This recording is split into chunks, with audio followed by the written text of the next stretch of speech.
¿Cómo está? Gracias por Muy estar bien, gracias. acá con nosotros. No le voy a pedir la respuesta a mi indiscreta pregunta, pero sí le voy a agradecer especialmente por venir hasta esta montaña. Abogado constitucionalista, lo hemos invitado, Franklin, porque queremos tener algunos detalles sobre este reglamento de preselección de candidatas y candidatos para la conformación del Tribunal Constitucional, Plurinacional, Tribunal Supremo de Justicia. Hubo, por supuesto, una interpretación política de que no se va a permitir que el MAS, con su mayoría entre evistas, arcistas, se han unido y han votado y han aprobado esta fase clave. Hay críticas de la oposición, se habla de cuánto se ha violentado o no en la norma, y quisiera que nos aclare usted esto, Franklin, para todas y todos quienes nos ven. Bajo el pensamiento constitucional, yo tengo el reglamento y lo voy a analizar primero. A ver. Porque siempre un político tiene que pensar conforme a la Constitución, y más un constitucionalista. Y para ver, primero, dentro de qué marco el órgano legislativo dicta esta reglamentación. Primero, que tiene la permisión de la Constitución. Y la Constitución le ha dado, en cierta manera, mucha amplitud de competencia al órgano legislativo a través de sus comisiones que puedan ellos conformar para poder emitir este tipo de reglamentos. Hasta ahí llega la Constitución. A partir de esa autorización que da la Constitución a las comisiones, hay un vacío jurídico. Y esto es lo que nadie entiende. No con firmas vamos a resolver el tema. Hay un vacío jurídico donde no existe una norma que les diga a los señores del legislativo cuáles son los parámetros que ustedes van a tener para preseleccionar a los candidatos, puesto que ellos dan su reglamento y son juez y parte. Eso no puede ser, primero. ¿Dónde tenía que llenarse este vacío? ¿En el marco de la Constitución? No, sino la Constitución le dice la competencia para la preselección de candidatos le corresponde al órgano legislativo. Pero acá hay que responder un verbo. ¿Cómo? ¿Cómo? O sea, ese cómo y de qué forma tenía que estar llenado con una normativa del propio legislativo. Una normativa dentro del ámbito legislativo, claro, no que esté por encima de este reglamento. Entonces, bajo la jerarquía jurídica, yo digo, ¿cómo? Yo tendría que responder, ¿cómo? Como manda la ley. Y esa ley tenía que ser trabajada con concertación con el órgano electoral. Es decir, a ver, le pondremos candado al diputado, a estos señores de la comisión, porque ya no tiene que haber padrinos. Entonces es entre poder legislativo y electoral. Claro, y ahí consensuar no una ley y decir, le pondremos candados para que no sea discrecional su forma de actuar en la preselección. Y que no se haga lo que la mayoría legislativa de turno plantee. Por supuesto. Esta ley vendría a ponerles candado y decirles, usted me va a preseleccionar de esta forma. Y este es el perfil de candidatos que usted me tiene que elegir. Esa es la norma que no existe. Pero eso que acaba usted de decir, ¿podría haber estado planteado en la Constitución o me equivoco? No, sino que la Constitución simplemente le dice cuál es el camino para elegir democráticamente a los miembros del órgano judicial, Tribunal Constitucional, etc. Les dice, preselección el órgano legislativo porque ellos tienen la delegación del pueblo. ¿No es cierto? La delegación del pueblo, ellos actúan como representantes de los pueblos por los cuales los han elegido. Hasta ahí le dice la Constitución, la competencia es suya, pero el cómo no puede estar en la Constitución, es un procedimiento. Ese cómo tiene que estar mediante ley sancionada por el órgano legislativo en consenso con todos los partidos políticos, en consenso con otro órgano del Estado que es el electoral. Pero a nadie se le ha ocurrido aquello, a nadie. Ese cómo es el vacío que está generando estos conflictos y la crítica a estos reglamentos. Bueno, pero el punto es que se ha aprobado ya durante la cuarta sesión ordinaria del Pleno de la ALP, después de 6 horas de debate y análisis en la Comisión Mixta de Constitución. Sí, hay dos comisiones. Sí. 2 comisiones. Y para mí, yo tengo acá el reglamento, existe la Comisión Mixta de Constitución, Legislación y Sistema Electoral. ¿ya? Y ellos van a preseleccionar a los miembros del Tribunal Constitucional, Tribunal Supremo. Y la otra comisión mixta de justicia plural, Ministerio Público, Defensa Legal del Estado, van a seleccionar los del Tribunal Agroambiental y Consejo de la Magistratura. Aquí hay un grave error. Las atribuciones de la primera comisión debería ser al revés. La primera comisión de Constitución, Legislación, Sistema Electoral, deberían haber visto el Consejo de la Magistratura, Agroambiental. Pero la otra comisión de Justicia, Ministerio Público, Defensa Legal, deberían pues revisar las currículas de los miembros del Tribunal Constitucional. O sea, zapatero a tu zapato, ¿no? O sea, lo han hecho mal, al revés. Primer error que ellos no analizaron bien. Son dos comisiones.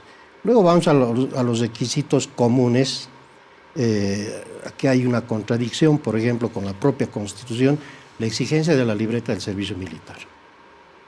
Pero antes de esto, Franklin, ante el escenario ya de aprobación, ¿cómo se plantea un futuro en lo legislativo y en lo político, dados estos elementos y dadas las declaraciones que han planteado voces del oficialismo y de las oposiciones? ¿Cuál sería el escenario ahora? ¿No hay vuelta? No hay vuelta porque hay esa evasión de norma que he expuesto, hay la permisión de la Constitución al legislativo y no se puede romper ese esquema, no se puede. ¿Cuál es la importancia de la libreta del servicio militar? Bueno, la importancia es una mentalidad tradicional romana.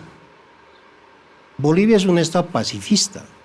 En Bolivia... No, un momentito, pero lastimosamente, y digo lastimosamente porque si de mí dependiera no habría servicio militar obligatorio, pero así se lo ha planteado en la Constitución, claro, y claro, ahora sigue siendo obligatorio. Claro, Entonces, o sea, en las constituciones largas, como la de Bolivia, el tema es que existen artículos que si bien están en la Constitución, pero no son constitucionales. Van contra el espíritu de la Constitución, son las características de las constituciones largas, ¿no? Como las constituciones de Colombia, Venezuela, Bolivia, Ecuador. Ahora, y la de Weimar de Alemania, por supuesto, y la de Italia. Lo que pasa es que una constitución larga debe ser perfecta. Si yo soy pacifista, no puedo obligar a ir a la guerra o prepararse para ir a la guerra. En todo caso se está señalado un pecado más de imperfecto que de largo, claro, Franklin. Claro, pero a nadie se le puede obligar a ir al cuartel. Si quiere, va, no hay problema. Pero es que está obligatorio. Claro, es obligatorio. Eso los constituyentes se equivocaron ahí, se equivocaron. Entonces, es una obligación que tenga en la libreta de servicio militar. Y si no la tiene, tiene que comprar la libreta de redención y pagar más de 6.000 bolivianos al Ministerio de Defensa. Tiene que comprar. Entonces compra su libreta y ya cumple con el requisito. Perdón, eso me parece que es un delito, ¿no? Porque el servicio militar es obligatorio, no se puede comprar. Si yo necesito una licenciatura para ejercer en determinado puesto, claro, no me puedo comprar una licenciatura. Yo digo comprar... Es un delito. Claro, en el término de que los que no tienen libreta y no han ido al cuartel pueden tener la redención y las multas son progresivas. Cada que uno cumple años va sumando, va subiendo el precio de la libreta. Entonces, cuando uno va al Ministerio de Defensa, le van calculando. En eso, ¿no? Pero por supuesto que sí, ¿no? Uno que no pudo ir al cuartel porque estaba enfermo, pues no ha ido, pues. Entonces, pero tiene que, si quiere ocupar un cargo o quiere sacar su título en Provisión Nacional en la UNSA, tiene que presentar su libreta. Por último, pero no me parece un elemento mayor el de la libreta, tal vez viendo desde afuera. Depende. Si hay un hombre que reúne todas las cualidades para ser magistrado, tiene buenos títulos, tiene la transparencia que se requiere y no tiene libreta de servicio militar, por esta formalidad no va a poder ser y perdemos un buen elemento para postulante. Pero con la libreta pasa lo mismo que con cualquier otro requisito, claro, ¿no es cierto? Falta un requisito y no está. Ciertamente hay que discutirlo, pero creo que es difícil dado que en la Constitución está, y lo digo otra vez, lamentablemente, con un carácter obligatorio, el servicio militar. Volvamos a los temas que han planteado discusión entre oficialistas y opositores. ¿Cómo cree usted que se va a dar esto? Con un añadido, hay un documento que ha publicado la Asociación Nacional de Periodistas de Bolivia a propósito de esto, haciendo referencia a la aprobación del reglamento de preselección de candidatas y candidatos para la conformación del Tribunal Constitucional Plurinacional, Tribunal Supremo de Justicia, Agroambiental y el Consejo de la Magistratura. Rechazan de manera inconsulta y desaprensiva los partidos políticos hayan incluido en sus proyectos SIC y la ALP en su norma la participación de la institución que representa a las y los periodistas en el proceso de evaluación y preselección de candidatos al órgano electoral. Consideramos, dice en un punto 3, me voy a las partes sobresalientes, consideramos que la participación de las y los periodistas no corresponde en este proceso debido a que, en el rol de investigación e información de la prensa, las autoridades electas serán fuente y sujeto de noticias y resultaría contradictorio que ante irregularidades o contravenciones a las normas que eventualmente pudieran cometer, denunciemos a quienes antes calificamos como probos e idóneos. Termina hablando de la necesidad de emprender una verdadera y profunda reforma al sistema judicial que permita la elección de administradores honrados, idóneos, eficientes, que devuelva la institucionalidad al órgano judicial y garantice el acceso de los ciudadanos a una justicia universal, oportuna, transparente e independiente. Y lamentablemente, las decisiones asumidas hasta ahora por el sistema político parecen conducirnos a la repetición de las experiencias pasadas. Sin embargo, acá, como asociación de periodistas, están haciendo un análisis político. Bueno, pero al margen de estas propias contradicciones, según mi lectura específica, hay una posición de una asociación de periodistas, ¿cómo lee esta? Pero puede venir de otros ámbitos también, sí, ¿no? Tomo este como ejemplo porque es el más reciente. No, le voy a poner otro ejemplo del Colegio de Abogados. ¿Qué me dice de este? No tiene un buen contenido en la que uno pueda dejarse entender. Hay que hacer un poco de esfuerzo para entender lo que ellos quieren decir y bueno. Pero yo he leído partes sobresalientes, sí, pero usted ha tenido acceso al documento. Este es el ensayo que, a ver, voy a interpretar el espíritu de esta nota. Yo como miembro de la Asociación de Periodistas, ¿soy control social o no soy control social? Soy. Hago control social, hago censura, analizo el criterio político, social, económico, hago análisis de contenido y por lo tanto cualquier Supremo, cuando emita fallos que ya son de carácter público, podrían ser sujetos a control social, una censura, una crítica de decir, ese fallo que han emitido va contra la Constitución.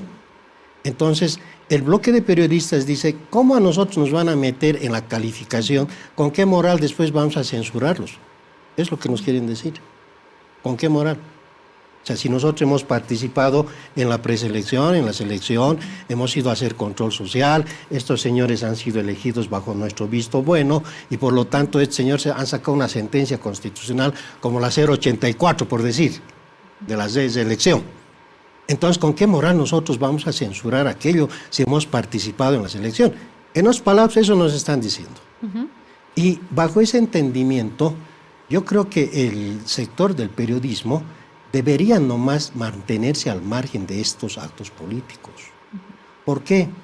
Porque vemos al sector de la prensa como un ente fuerte de control social.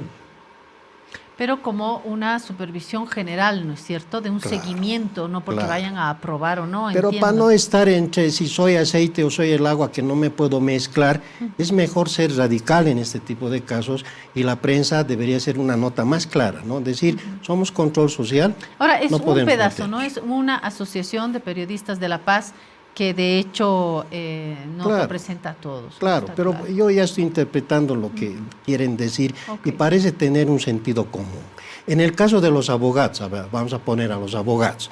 Imagínense que los abogados hagan esta carta. El Colegio de Abogados. El Colegio de Abogados. No, señores, no vamos a participar porque imagínense, yo como abogados vamos a llevar juicios y que a este señor que lo he elegido me va a dictar una casación o me va a analizar una sentencia constitucional departamental, miembro del Tribunal Constitucional, y yo lo he seleccionado como parte de la comisión, como miembro del Colegio de Abogados, y me viene a dictar sentencias calamitosas.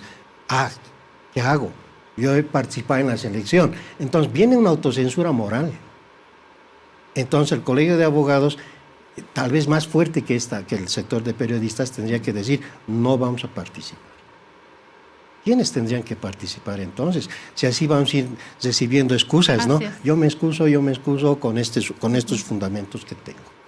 Yo Pero considero. ahora, perdón, entiendo que el proceso se lleva a cabo en el marco legislativo, es lo que dice la Claro, Constitución. ¿y qué quieren los hombres del legislativo? Se puede hacer lo mismo con la universidad. Claro, claro. Entonces, lo que ellos quieren es decir, no, este elemento de preselección ha sido consensuado con organizaciones sociales y ha sido lo más transparente. Pero en el fondo, ¿en qué afecta que esté o no esté un sector social como el de periodistas si ellos están cumpliendo lo que la Constitución dice? Entiendo y esa ya es que decisión es un política. papel más de observación, Observación, ¿verdad? pero la observación no toca el fondo. O sea, ¿de qué me sirve a mí observar una casa de afuera cuando los cimientos son podridos? O sea, no me sirve de nada. O observarla por dentro, pero Claro, no poder decir, no decir este muro nada, va aquí o va o allá. no tomar decisiones, ¿no? Exacto. O sea, no sirve de nada, de nada. Yo creo que los cambios no vienen por excusas, los cambios vienen por presentar proyectos y decir, bueno, hay que cambiar la Constitución y para eso necesitamos convocar a una Asamblea Constituyente. Que revise muy bien ahora la Constitución, no solamente el tema de la justicia, sino otros temas más, ¿no? O sea, ¿usted propone Sí, como un sí, escenario sí. una nueva Asamblea Constituyente? Y es hora de cambiar, y es hora. ¿Cuántos años llevamos con la Ya Constitución? es desde el 2009, y es bastante, ya no es nueva la Constitución. La realidad ha cambiado, la economía mundial ha cambiado. Ya no estamos en la globalización se ha caído, los sistemas y modelos de Estado están quebrados, la banca va a entrar en crisis, Estados Pero Unidos las tiene el dólar. constituciones no responden a los cambios ni económicos ni a las modas. Entiendo que las constituciones son más bien documentos, por eso el cuidado en una Claro, asamblea constituyente, claro. por eso el cuidado con la redacción de un Nuestra texto Constitución madre, es ¿no es buena, cierto? sí, es buena, pero no va a cambiar o no debería cambiar, no soy constitucionalista ni abogada, pero me parece extraño que una constitución tenga como una fecha de caducidad o que tenga que cambiar en función de cambios económicos o políticos. Una buena constitución tiene que ser más bien un paraguas que sea una buena constitución para gobiernos de izquierda, de derecha, para momentos de crisis o no, en la economía o en la política o en la geopolítica. Una constitución tiene que tener un marco de rigidez para no cambiar estructuras y no ocasionar la caída de un Estado. Pero también tiene que tener un margen de flexibilidad cuando hay problemas que están en la Constitución y que no obedecen a la realidad de un Estado. Es decir, una Constitución como la nuestra, por ejemplo, que es una Constitución social, democrática y de derecho, es rígida, pero amerita revisar. Tiene que revisarse, eso no implica que sea cesar. Las liberales lo dejan todo a la Franklin, ley, ¿no? ¿para usted la verdadera solución sería una asamblea constituyente o qué hacemos en este caso que usted ha señalado ya como un caso con un vacío en la determinación de la norma? ¿Qué corresponde? La verdad me parece muy difícil en estos momentos hacer un en este llamado momento a esa una ley que asamblea ha hablado, sí. constituyente, ¿no? Pero claro, no dije al año, ¿no? O sea, pero hay que ir pensando. En algún momento. Hay que ir pensando, ¿no? ¿Pero eso qué hacemos trabajo. con las elecciones ahora? Eso ya está hecho, no se puede cambiar. Pero tal vez mi proyecto de ley podría solucionar el conflicto. ¿Usted tiene un proyecto de ley? Ese proyecto de ley lo trabajo. Ese es el vacío que le he hecho mención. Hay un eslabón perdido ahí que le dice cómo. ¿Quién responde al cómo va a trabajar el legislativo? ¿Y lo ha propuesto en algún ámbito? No lo he propuesto porque no tengo el poder político. Y más aún, si yo quiero postular, acá me dicen que si yo soy político tengo muerte civil. En el reglamento dice... ¿Usted quiere postular? No, yo soy vicepresidente del PSU, ¿no? He sido nombrado recientemente, he sido invitado y me han nombrado vicepresidente del PSU, ¿no? Yo ya no voy a postular. Claro. A mí me han pedido que postule al Tribunal Constitucional. Tengo todos los méritos para postular. Tengo todos. ¿Por qué se dedicó a la política? Porque yo veo que todavía tengo mucho por recorrer para encerrarme en un cuarto como ratón y ver papeles, ¿no? Entonces, yo creo que puedo hacer mucho más afuera. ¿Y por qué el PSU no? Y es que va con mi convicción. Marcelo Quiroga Santa Cruz era mi padrino. Mire, de promoción. Las cosas que uno se entera en este programa. Y cuando ya teníamos que, él seleccionó la insignia de mi promoción, la hizo hacer en Venezuela, ya con 2 años de anticipación hablamos con él y resulta que viene el golpe de García Mesa, ya lo hicieron desaparecer, hay una desaparición forzada, Aunque es ya no tuvimos que apuesta complicada hacerse militante o asumir una función en una fuerza política cuando sabemos que la estructura política más fuerte es el movimiento al socialismo y que las principales oposiciones están entre Creemos y Comunidad Ciudadana. Entonces, ¿se ha ido usted a luchar? No creo que sea ¿No? Creemos. Está en Santa Cruz y Creemos se está derrumbando. Y eso nadie lo dice. Comunidad Ciudadana es igual caudillista, está en base a Mesa, nada más. ¿No Después, ve en Carlos nada Mesa más. un candidato Bueno, sólido de él la ya ha tenido oposición? oportunidad, ¿no? Él ha tenido. Entonces, ha sido fuerte en su momento y, bueno, hay que ver si va a continuar con la Pero el postulación. PC1 no sé cuánta Pero el posibilidad PC1 tenga. más bien nos están llamando a diario desde Tarija, Santa Cruz, si serio? quieren registrarse, tenemos que conseguir los biométricos, los equipos para poder O registrarse. sea que el sacar PC1 fotos. se estaría formando como una fuerza hacia las elecciones para hacerle frente, bueno, al más grande que es el MAS ahora, en términos Claro, numéricos. claro que sí. El MAS se está dividiendo, todo reino será dividido y será destruido. Ah, divide y gobernarás. Pues por supuesto, parece que les están aplicando a los masistas la política inglesa, la geopolítica inglesa. Por abajo los están dividiendo, los van a destruir. Ese es el mejor. ¿Quién va a la guerra, según los ingleses? El mejor general es el que no va a la guerra. Ahí hay alguien que los está dividiendo. De todas maneras, esa gente ya no quiere irse al derrumbe, al abismo, y están buscando en el PC1 una alternativa, porque el MAS, la gente no se va a ir con Mesa, no se va a ir con Creemos. La alternativa es el PC1, lógicamente, que es un partido con historia, con tradición, con una ideología dejada por Marcelo Quiroga Santa Cruz, que si bien él ha desaparecido, y los papeles del PC1 en el órgano electoral también han desaparecido, y estamos reconstruyendo la historia. ¿Cómo que han desaparecido? No hay. Nosotros hemos pedido con memoriales al órgano electoral las 26 hojas que había del expediente del PC1. No hay. No hay. No ha participado en 2 elecciones, les han dicho que ya su personería para elecciones ha perdido, pero sus documentos históricos como partido no mueren. Eso forma parte de la vida histórica de los partidos políticos de Bolivia. Eso tiene que mantenerse y lo que estamos haciendo es reponer, una reposición de los documentos para cesar ese ciclo histórico y que venga una refundación en el sentido del PC1 Nueva Generación. Gracias, Franklin, para empezar, por esta noticia, porque lo vamos a entrevistar ahora también Claro. como parte del PC1 y en el marco de los análisis políticos que hagamos. Cuando gusten. Gracias, Tenemos Franklin. toda la trayectoria, la filosofía, la ideología para todo. Por eso, con mucho contenido, revisamos estos reglamentos ya con una mentalidad más amplia, ¿no?